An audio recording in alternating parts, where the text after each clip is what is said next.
Dear student friends, आज असांजो chapter number 2 में जो लेक्चर है वो 31 नंबर है, 31 नंबर लेक्चर है। ही लेक्चर हिन चैप्टर में आखिरी लेक्चर है। उन खां पोइ चैप्टर कंप्लीट थी वेंदो ऐं चैप्टर कंप्लीट थियण खां पोइ गैस स्टेट, लिक्विड स्टेट ऐं सॉलिड स्टेट में कुछ जेके आहिनि सो पैटर्न तौर ते तव्हांजे लाइ जेके आहिनि उहे MCQs डिस्कस कंदासीं सेपरेटली, उहे इंशाल्लाह नेक्स्ट लेक्चर में। बाक़ी अॼु जेको असांजो लास्ट लेक्चर आहे हिन चैप्टर नंबर 2 जो उहो आहे आइसोमॉर्फिज्म। पॉलीमॉर्फिज्म ऑलरेडी करे चुका आहियूं।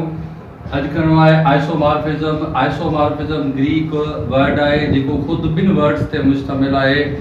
आइसो जी माना आहे सेम एंड मॉर्फस मीन्स शेप और फॉर्म और क्रिस्टलाइन ज्योमेट्री। तंहिंजे करे असां चवंदासीं त हम शिकला इन आइसोमॉर्फिज्म खे चवंदासीं त हम आइसोमॉर्फस मीन्स हम शिकला ऐं आइसोमॉर्फिज्म मीन्स हम शिकला नज़र ईंदड़। अच्छा, हाणे जेकॾहिं असां डेफिनेशन ते ईंदासीं जीअं वर्ड में क्लियर आहे त हिकु जहिड़ी शिकिल वारा, हिकु जहिड़ी शेप वारा, द फिनोमिना इन विच एटलीस्ट टू मॉलिक्यूल आहे। घटि में घटि ॿ सबस्टेंस जेके सॉलिड हुजनि उन्हनि जी क्रिस्टल स्ट्रक्चर या ज्योमेट्री या शेप जेका आहे उहा हिकु जहिड़ी हुजे, साॻी हुजे, त उन्हनि खे चवंदासीं इहे आइसोमॉर्फस आहिनि ऐं अहिड़े फिनोमिना खे चवंदासीं इहा आइसोमॉर्फिज्म आहे। वरी ॾिसो त अहिड़ो नज़ारो जंहिंमें घटि में घटि ॿ हुजनि, ॿ सबस्टेंसिस, ॿ क्रिस्टलाइन सॉलिड्स जेके आहिनि उहे साॻी शेप रखंदड़ हुजनि, हैव सेम शेप, साॻी शेप रखण वारा हुजनि, सेम क्रिस्टलाइन स्ट्रक्चर और सेम ज्योमेट्री और सेम शेप वारा हुजनि, त उनखे असां चवंदासीं इहे हमशिकल आहिनि ऐं अहिड़े फिनोमिना खे चवंदासीं इहो आइसोमॉर्फिज्म आहे। हाणे मोर देन वन सबस्टेंसिस एटलीस्ट 2 या 2 खां मथे बि थी सघनि था पिया ऐं आहिनि बि सही, त उन्हनि जी जेका आहे ज्योमेट्रिकल शेप छो थी थिए, असां इन खां अॻु में डिस्कस करे चुका आहियूं त ज्योमेट्री ऑफ क्रिस्टल और crystalline solids depends upon its unit cell. हाणे unit cell depends upon its cell parameters. There are 6 cell parameters. जॾहिं मोर देन वन सबस्टेंस जी सेम क्रिस्टलाइन ज्योमेट्री थिए थी पई त पोइ जेको सेल पैरामीटर्स आहिनि उन्हनि डिफरेंट सबस्टेंसिस जा उहे सिमिलर थियनि था। यूनिट सेल जा सेल पैरामीटर्स या सेल डायमेंशंस या क्रिस्टलोग्राफिक एलिमेंट जेके आहिनि उहे साॻिया थियनि था, हिकु जहिड़ा थियनि था। इन रीज़न जे करे जेका आहे उहा क्रिस्टलाइन शेप सेम थी वञे थी ऐं जेकॾहिं डिफरेंट थींदा त पोइ डिफरेंट शेप थींदी, सेम थींदा त पोइ हिकु जहिड़ी शेप थींदी। तंहिंजे करे हिते आइसोमॉर्फिज्म में जेके यूनिट सेल जा सेल पैरामीटर्स आहिनि उहे एटलीस्ट 2 सबस्टेंसिस जा जेके आहिनि उहे सिमिलर थियनि था, जंहिंजे करे क्रिस्टलाइन ज्योमेट्री बि जेका आहे उहा सिमिलर थिए थी पई। जीअं एग्जांपल ॾिसो, सोडियम फ्लोराइड ऐं मैग्नीशियम ऑक्साइड जा जेके क्रिस्टल्स आहिनि उहे क्यूबिक शेप वारा आहिनि। या मां अल्कली मेटल हैलाइड्स ते ॻाल्हायां। अल्कली मेटल हैलाइड्स जीअं लिथियम जेको आहे सो उहो क्लोराइड आहे, या सोडियम क्लोराइड आहे, या पोटेशियम क्लोराइड आहे, या रुबेडियम क्लोराइड आहे, या सीजियम क्लोराइड आहे, या ॿिया अल्कली मेटल जा हैलाइड्स जेके आहिनि उन्हनि जी शेप जेका आहे उहा ज्योमेट्री जेका आहे उहा क्यूबिक आहे। छो त इन्हनि सभिनी जा सेल पैरामीटर्स जेके आहिनि उहे साॻिया आहिनि ऐं सेल पैरामीटर्स कहिड़ा आहिनि, ए बी ऐं सी हिक ॿिए जे बराबर थींदा, अल्फा बीटा गामा बराबर हूंदा, सभई जो सभई 90 डिग्री जे, जंहिंजे करे जेका आहे इन्हनि जी क्यूबिक शेप थिए थी। अच्छा, सेकंड नंबर एग्जांपल ते अचो, कैल्शियम कार्बोनेट ऐं सोडियम नाइट्रेट जंहिंजा क्रिस्टल्स जेके आहिनि उहे ट्राइगोनल शेप वारा आहिनि। हिन ॿिन्ही जी शेप सेम आहे।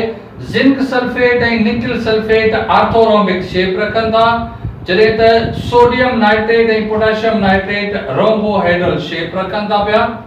ऐं जिंक सल्फेट रोम्बोहाइड्रल शेप या ट्रायंगुलर शेप ॻाल्हि साॻी आहे। जिंक सल्फेट ऐं फीरियस सल्फेट जंहिंखे आयरन टू सल्फेट बि सॾिबो आहे, उन्हनि जी शेप जेका आहे उहा ऑर्थोरोमिक शेप आहे, जॾहिं त पोटेशियम नाइट्रेट ऐं सिल्वर नाइट्रेट जेके आहिनि उन्हनि जी शेप ट्रायंगुलर या रोम्बोहाइड्रल शेप आहे। त ही उहे सबस्टेंस कुछ एग्जांपल लिखिया आहिनि जिनखे डेफिनेट ज्योमेट्रिकल शेप जेका आहे उहा साॻी थिए थी, उनमें एटलीस्ट 2 सबस्टेंसेस लिखिया आहिनि, ॿिन खां वधीक बि आहिनि। अच्छा, हाणे जेकॾहिं असां इन क्रिस्टलाइन सबस्टेंसेस जेके आइसोमॉर्फिक सबस्टेंसेस आहिनि उन्हनि जी कैरेक्टरिस्टिक्स ते ईंदासीं। कैरेक्टरिस्टिक्स कहिड़ी थी सघनि थियूं, प्रॉपर्टीज कहिड़ी थी सघनि थियूं पियूं। त isomorphic crystalline solids number first में लिखियो आहे त have different physical and chemical properties. इन्हनि आइसोमॉर्फस सबस्टेंस जो जेके फिजिकल ऐं केमिकल प्रॉपर्टीज आहिनि उहे डिफरेंट थियनि थियूं। छो त इहे आहिनि त डिफरेंट सबस्टेंसेस, उन जे करे डिफरेंट फिजिकल ऐं केमिकल प्रॉपर्टीज थी सघनि थियूं।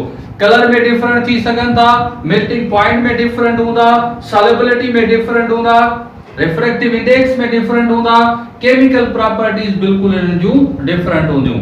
वरी उन खां पोइ लिखियो आहे त इन majority have same empirical formula, it means simplest ratio between atoms same. जेकॾहिं तव्हां इन्हनि जे फार्मूला ते नज़र रखंदो त एम्पिरिकल फार्मूला जेका empirical ratio simplest ratio between atoms of element आहे उहा सिमिलर थिए थी पई। ॾिसो, सोडियम फ्लोराइड में सोडियम हिकु आहे ऐं फ्लोरीन बि हिकु आहे, मैग्नीशियम ऑक्साइड में मैग्नीशियम हिकु आहे ऐं ऑक्सीजन बि हिकु आहे। तंहिंजे करे जेका रेशियो थिए थी पई उहा 1:1 जी रेशियो आहे ॿिन्ही जी। ॾिसो, E1 रेशियो 1:1 रेशियो, त सिंपलेस्ट रेशियो जेका आहे उहा सिमिलर थिए थी पई।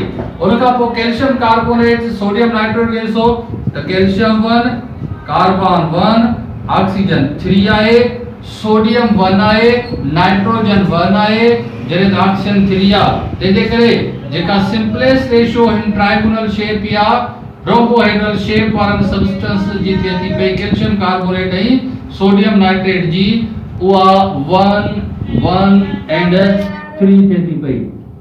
उन खां पोइ जेकॾहिं जिंक सल्फेट ऐं निकल सल्फेट खे ॾिसो त जिंक सल्फेट 1 रेशियो में आ, सल्फर 1 रेशियो में आ, जॾहिं त ऑक्सीजन जेका आहे उहा 4 में आ। निकल 1 आ, सल्फर 1 आ, ऑक्सीजन जेका आहे उहा 4 आहे। त हिते जेका शेप जेका आहे सा एम्पिरिकल रेशियो थिए थी पई उहा 1:1:4 थिए थी पई। वरी तव्हां सोडियम नाइट्रेट पोटेशियम नाइट्रेट में ॾिसो त सोडियम 1 नाइट्रोजन 1 ऑक्सीजन 3 आ, पोटेशियम 1 नाइट्रोजन 1 ऐं ऑक्सीजन 3 आहे। त हिते बि रेशियो जेका आहे उहा 1:1 एंड 3 थिए थी पई। उन खां पोइ जिंक सल्फेट ऐं फीरियस सल्फेट में ॾिसो त 1 एंड 4 थिए थी पई। पोटेशियम नाइट्रेट सिल्वर नाइट्रेट में भी ता रेशियो ॾिसंदो त 1:1 एंड 3 थिए थी पई। त जेके एटलीस्ट 2 आइसोमॉर्फिक फॉर्म आहिनि उन्हनि जी जेका सिंपलेस्ट रेशियो आहे उहा साॻी थिए थी। इहा इन जी कैरेक्टरिस्टिक्स आहे, यादि करे छॾियो। एमसीक्यूज़ में तव्हांखे जेकॾहिं एटलीस्ट 2 फार्मूला या ऑप्शंस में तव्हां वटि पेयर ऑफ फार्मूलास अचनि त उन्हनि मां पुछियो वञे त which one is isomorphic in nature, which are the isomorphic in nature, त तव्हां जेको एम्पिरिकल रेशियो आहे उन ते सभ खां पहिरियां नज़र विझो त तव्हां आइसोमॉर्फिक सबस्टेंस खे डिटरमाइन करे सघो था पिया। बाक़ी हूअं तव्हांखे क्लियरिफाई न थींदो त शेप कहिड़ी थी सघंदी। अच्छा, उन खां पोइ असां ॿी कैरेक्टरिस्टिक ॾींदासीं त when their solutions mixed they form mixed crystals।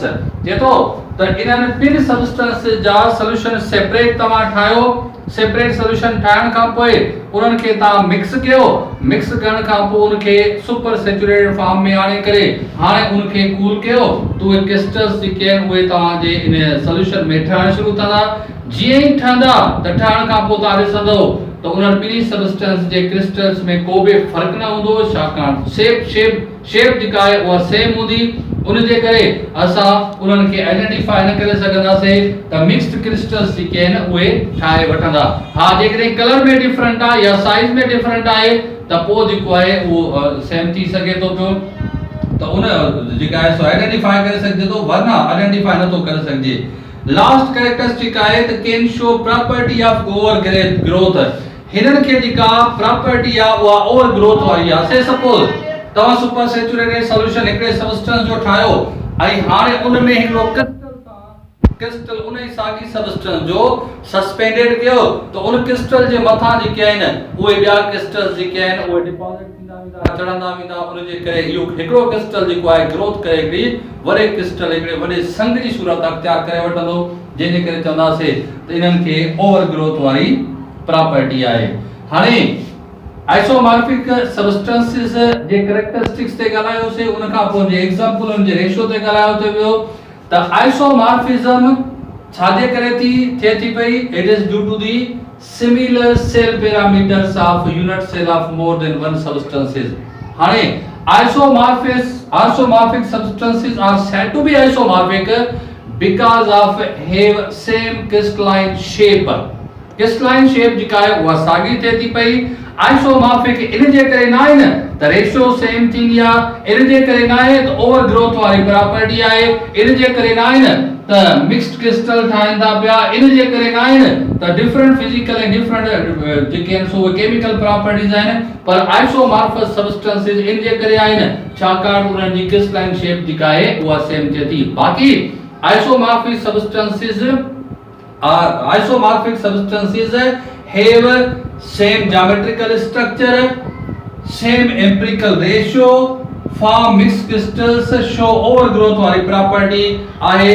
त पोइ अहिड़े क्वेश्चन खे तव्हां ऑल ऑफ दीस करे सघो था जेकॾहिं isomorphic substance are said to be isomorphic, why said to be isomorphic, त पोइ तव्हां उते जेको ऑप्शन रखंदो उहो क्रिस्टलाइन शेप वारो रखंदो, सेम क्रिस्टलाइन शेप आहे। हाणे एग्जांपल्स जा जेके आहिनि सो उहे एमसीक्यूज उन्हनि जी शेप जा, उन्हनि जी रेशियो जा, फिजिकल ऐं केमिकल प्रॉपर्टी डिफरेंट जा ऐं एम्पिरिकल फार्मूला साॻे जा या उन खां अलावा शेप साॻे जा या जेके आहिनि सो आइसोमॉर्फिज्म छाजे करे थिए थी पई, अहिड़े क़िस्म जा ऑब्जेक्ट।